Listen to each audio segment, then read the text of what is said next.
இறங்கணுங்கண்ணா வேற மாதிரி ஆயிடும். என்னடா இப்படிலாம் துப்பிட்டு இருக்கீங்க? என்னடா பிரச்சனை உங்களுக்கு? நான் எங்க துப்புனேன்? இப்ப யார் துப்புனாங்க? பாத்துங்க, வண்டியை பப்ளிக் இருக்கு, பார்த்து கொஞ்சம் நடத்துங்கண்ணா.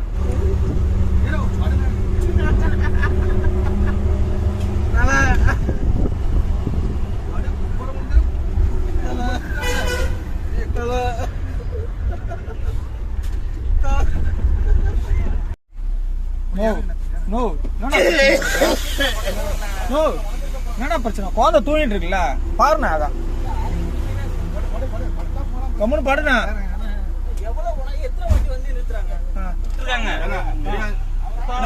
நீ இப்ப படுக்கிறியா இறங்குறியா?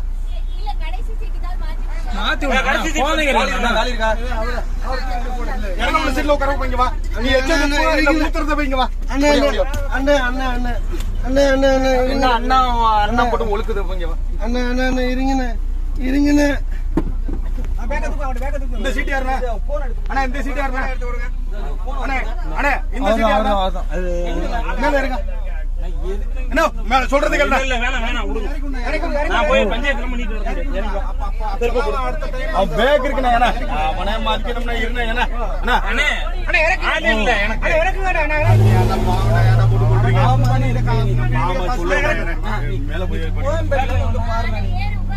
கேஸ் என்ன ஆச்சுன்னா, நான் வந்து மேரேஜ் ஃபங்க்ஷனுக்காக ஸோ நான் வந்து ஒரு பஸ் புக் பண்ணி என் ஃபேமிலியோடு போயிருந்தேன். என் பக்கத்தில் குழந்தை தான் இருந்தால். ஆப்போசிட்டில் வந்து பார்த்திங்கன்னா ஒருத்தர் வந்து குடிச்சிட்ருக்காரு, பஸ்ஸுக்குள்ளேயே ஸ்மோக் பண்ணுறாரு. அது இல்லாமல் அவர் சைலண்ட்டாக படுக்கலை, சைடு ஜன்னல்லாம் திறந்து விட்டு வெளில தலை நீட்டிகிட்டு இருக்காரு. விழுந்தாருன்னா என்னத்துக்கு ஆகிறது? இந்த வீடியோ அந்த ட்ரிங்க் பண்ணவர் பார்த்தீங்கன்னா, உங்களுக்கு நான் என்ன சொல்கிறேன்னா, ப்ரோ வாங்கி விற்கிறாங்க, நீங்கள் குடிக்கிறீங்க, ஒன்றும் பிரச்சனை இல்லை. ஸோ நீங்கள் குடிச்சிட்டிங்கன்னா சைலண்ட்டாக கம்முன்னு படுத்துருங்க. வெளியில் ஜன்னல்லாம் திறந்துக்கிட்டு தலையை நீட்டிகிட்டு இருக்கீங்க, கீழே விழுந்தீங்கன்னா உங்கள் ஃபேமிலி தான் கஷ்டப்படும் அடுத்தது.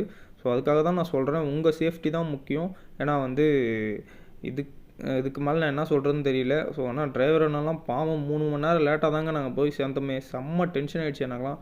வேறு என்ன பண்ணுறதுன்னு சொல்லிட்டு அதுக்கப்புறம் நைட் டைம் 1 மணிக்கெலாம் அப்புறம் வந்து வெளில உட்கார வச்சு அப்புறம் உள்ளே கூட்டு வந்து அவர் படுக்க வச்சு டிரைவர்லாம் ரொம்ப கஷ்டப்பட்டார்.